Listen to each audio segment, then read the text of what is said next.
Hi అండి, good morning. అందరూ breakfast చేసేసారా? నేనైతే ఇడ్లీ ప్రిపేర్ చేస్తున్నానండి.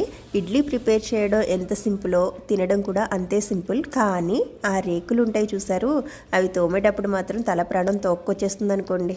నేనైతే ఇడ్లీ పిండి ఇక్కడ కలిపేసి ఇడ్లీ అయితే వేసేస్తూ ఉన్నాను.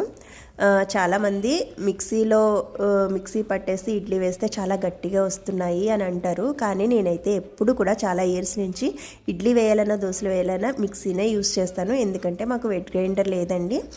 సో నేనైతే ఎప్పుడు ఇడ్లీ వేసినా కూడా మెత్తగా వస్తాయండి, దూదుల్లాగా. చాలా చాలా బాగుంటాయి అన్నమాట. మా ఇంట్లో కూడా ఇష్టంగా తింటారు. సో ఇడ్లీ అయితే ప్రిపేర్ అయిపోయింది. చూసారా ఎంత మెత్తగా వచ్చాయో.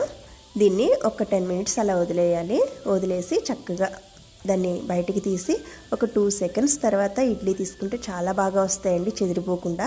ఒక స్పూన్ అయితే తడిపేసి చక్కగా ఇలా తీసుకోవాలి.